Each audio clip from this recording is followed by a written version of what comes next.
Maayong buntag, maayong adlaw, no? Maayong adlaw ninyong tanan, mga kabisaya, mga kaigsuonan, mga amigo-amiga, no? Maayong adlaw ninyong tanan diha sa Visayas ug Mindanao. Amping diay tuod mo kay murag unsa to nay bagyo, no? Kanang inting man siguro, no?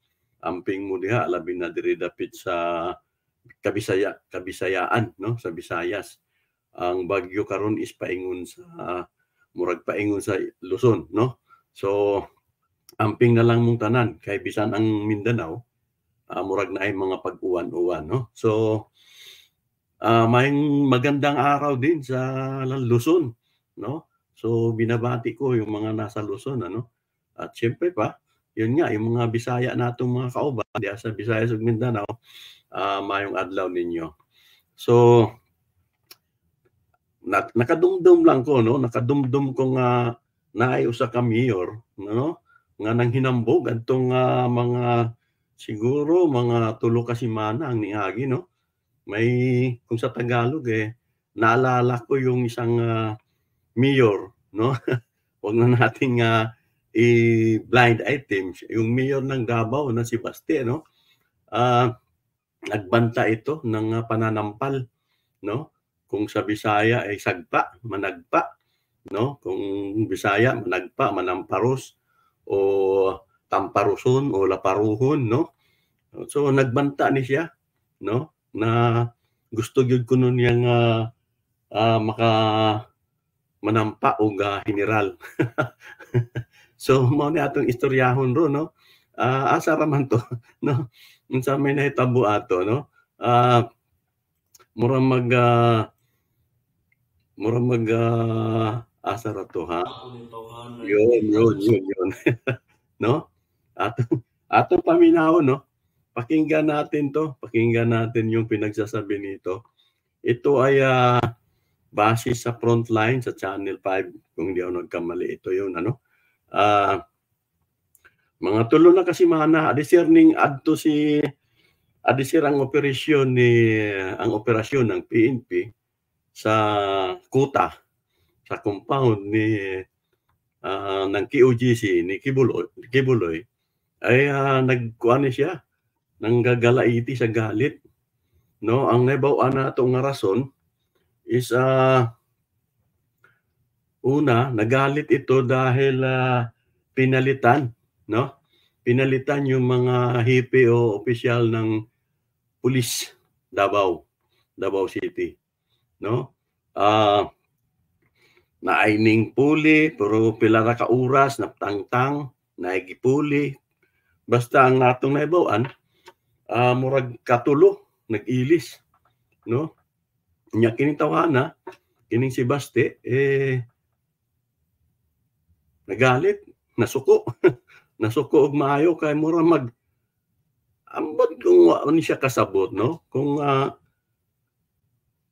nagkuan gyamo ba ni siya, nagtuo ba gyapon ni siya nga ang mga hipe ng pulis ng munisipyo o ng syudad is under pa rin ba ng mayor? Ang akong nahibaw-an, ambot og sakto ko, no? I-message ko ninyo. Ang akong nahibaw-an sa unang panahon, ang mga mayor ang naay power, no? Kung silang gustong himuong hipe, sila ang masusunod, no? Murag prerogative nila o murag karapatan nila bilang LGU o bilang mayor, no? Pero kanang provision nawala na gitangtang na, no? Ingna nga, no? Ning abot ang panahon nga ning abusar ang mga mayor excuse me ning abusar ang mga mayor, no? Unya nahimo pang instrumento nga ang ilang mga pang-abuso ay sad to say, no? Pero napagtatakpan o naging kakutsaba nila yung kapulisan, lalo na yung hepe at yung mga opisyalis. Kaya ang naibawan ako, ang alam ko, wala na yan, inalis na yan sa mga mayor. Kaya ang pagpapalit ng mga kapulisan, mapa-syudad man yan, mapa-probinsya, ay DILG na or PNP national na. no? Alin man doon sa dalawa. Ibig sabihin, hindi na sa mayor ipinapaasa, no? Wala na yung ganong provision. So, ganong masuko man siya, no? Kung nag-ilis-ilis dito, di pasagda niya, no? Total di mo na niya trabaho na, no? Kung wa kay gihimong maot, kung wa kay kakadlukan, bisag kinsa pay mo puli diha, no? Nganong mahadlok man ka kung wala kay binuhatang dautan, no? Kung sa Bisaya pa. Unya, nadugangan pang iyang kasuko dahil naining gawas nga balita nga pinipiki nila, no? Sa mga una-unang mga pulis diyan, panahon pa ni Duterte, panahon ni Sara, at panahon nito, kahit nung panahon ni Pulong, no? Maraming nagsasabi na pinipiki yung resulta ng mga sinusumbong ng mga kriminalidad, no? Yung mga blatter report daw di umano diyan ay dinodoktor, no? At pinapalabas na walang krimen o napakaliit ng tsansa ng krimen o ng mga krimen diyan. Patayan man yan, rape man yan, o kung ano mang klaseng mga krimen yan, ay pinapalabas na kunti lang o halos wala. So, ibinibisto ngayon parang pag-upo nila General Torre dyan, yung pag-upo ng mga bagong pulis dyan, parang natakot o nahadlok itong si Pulong na magkakaroon ng higpitan yata doon sa mga blatter-blatter, no?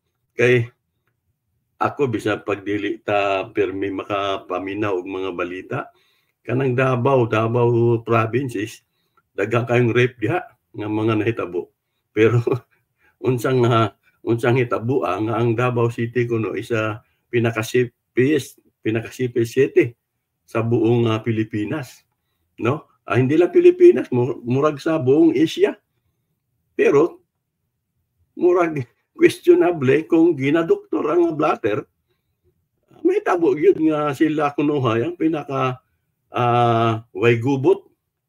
Pero tinuod ba ka ni nga nung mahadlok man siya kung lain ang mo puli. So magpadayon ta, no? Paminawon lang nato ning iyang kahambugan, no? Kining iyang sobrang kawalan ng respetar, no? Kawalan ng respeto, no? Si General Torre medyo maedad na yan. At siya naman kung tutuusin bata pa. Pero mayor ka, no? Magpakita ka ng tamang pag-uugali, no? Yung eksaktong asal, no? Mudo ng usa ka mayor. Paminawon ninyo kung unsay istorya ining tawhanan ninyo, unsay istorya ining tawhanan, kita sa paon na kunin. Pag mo pala ni paon gyud na kunin. Grabe ka. Grabe ang kabuang. Grabe ang hambog, no? Ang pagpaminawan ni Mugmayo, murag si paon, pero sa istorya na sa Bisaya, sagpaon, no? Sagpaon yun ako ni, no? Bago ka pa lang, sasapalin talaga kita kung tinagalog nila pero sa Bisaya, baguhan pa lang ka, sagpaon tayog ka, no?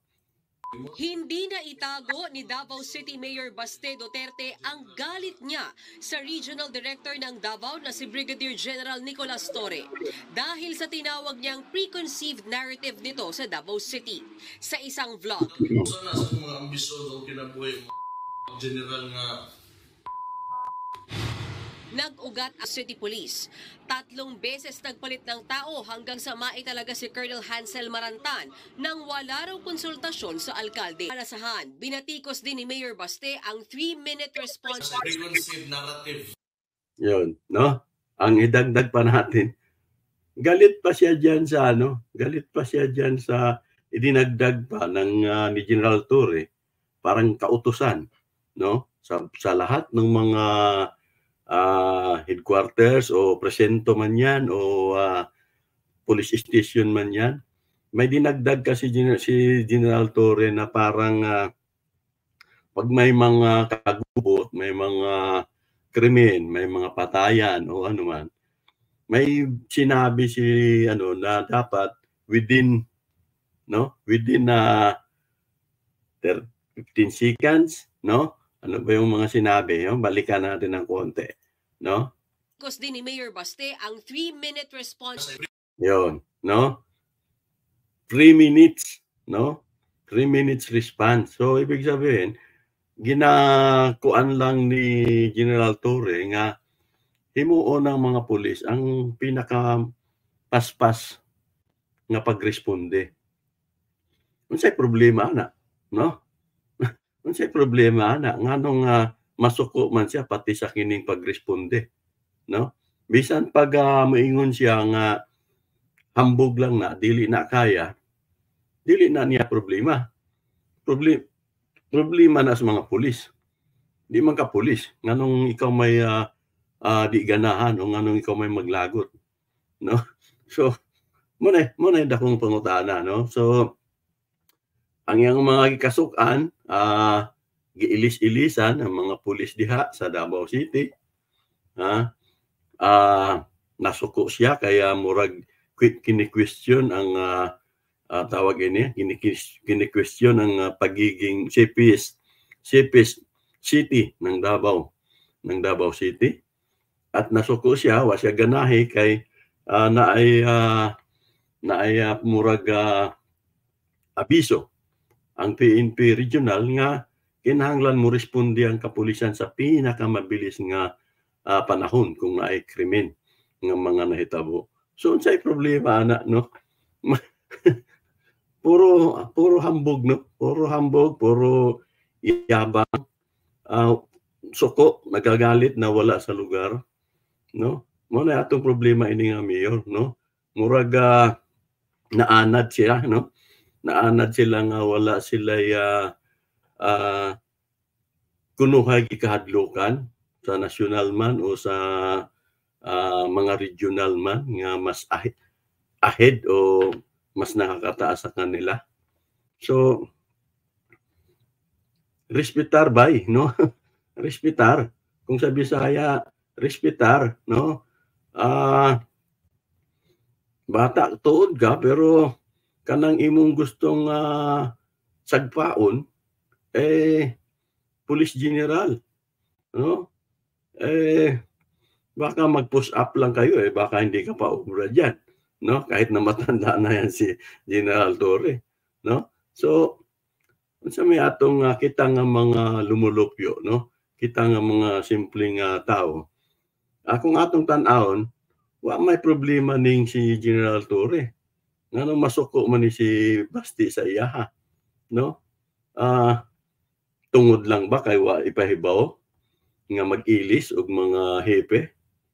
Paulitin nga natin, no? So sabihin nga natin na wala na kasi sa kapangyarihan ng mga mayor yan. Nung araw, nasa mayor kung sinong gusto niya, kung sinong tipo niya, sinong type niya.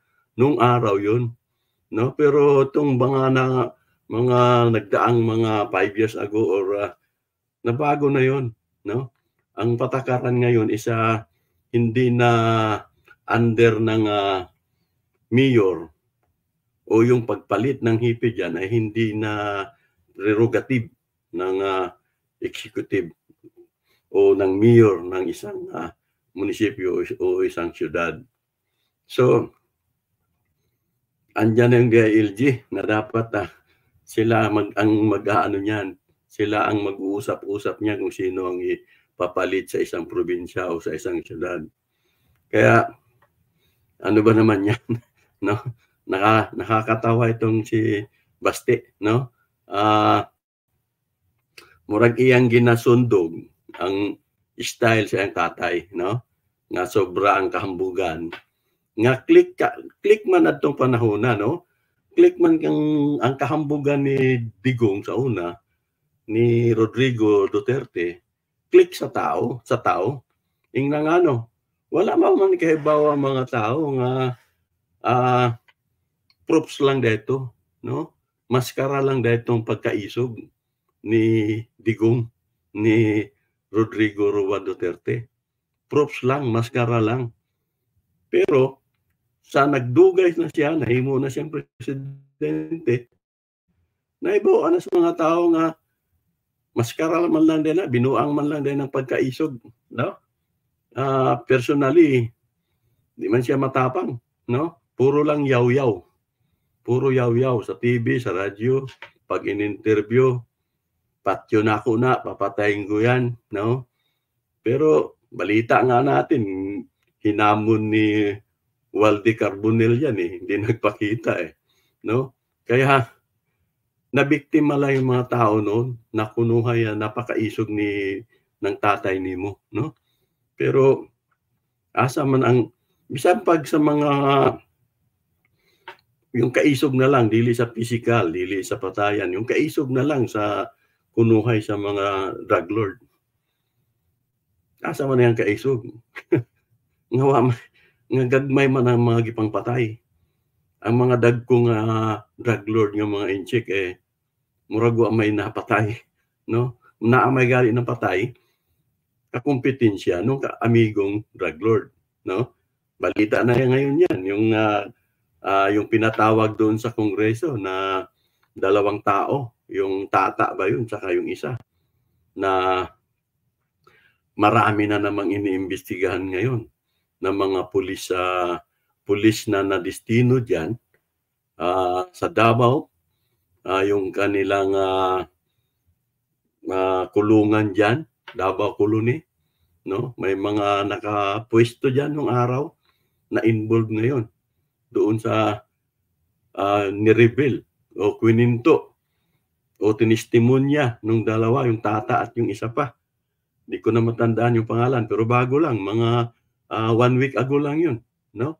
So, ang kaisog ng imong amahan ay booking na, no? Booking na nga dili man gyud ay tinuod. Maisog lang sa radyo, sa TV, magbugal-bugal, isog sa sa mga tagakuha, isog sa mga kaparian nga ginainsulto niya, no? Pero sa isog dito sa mga tinuod nga mga kriminal, wa ta makakita na, no? Sa imong amahan. So, basti ayag sundugan ng imong tatay, no? Nauwawan na mo, no? Nauwawan na mo. So, wala ka nang kung magmamatapang ka man, ay muyamid lang ang mga tao sa imong ginaistorya, no? Kaluoy taon ninyo, no? Wa naman para sa naro, no? Naa na si General Torre diyan sa mismong Davao City, diyan mismo sa compound ng QOGC. Asa raman tong istorya nimo nga gusto mong sampalin? Gusto nimo nga sagpaon, no? Lisod nang magsige taga hinambog, nasobrahan ang atong kahambog.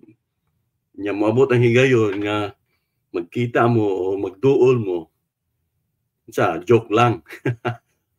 Joke lang, sundugon po nimo imong tatay nga komedya lang nako to, bugal-bugal lang nako to, joke lang to nako. Kamo di na mo wa na mo maanad. No?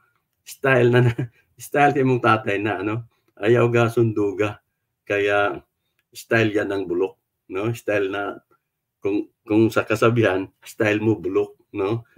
Yung mga biro-biro ng mga tao pag gumawa ka ng hindi na nila nagugustuhan at alam na nila na wa kasi ka rin naman, no? Wala ka rin naman palang binatbat, no? So, yun lang, na-miss ko kasi, inantay natin at naalala kasi natin to, yung kanyang paghambog, panghinambog at itong mga 3 weeks ago.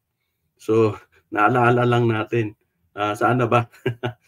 Gagawin pa ba o unahan mo na ng tingin ko dapat unahan mo na ng hingi ng paumanhin, ng pasyensya at aminin mo na nagyabang ka lang. Okay, maraming salamat at paki-subscribe ng ating Cardo Kritiko, no? Sa ulitin, magkita-kita tayo sa susunod ko pang mga videos. Okay?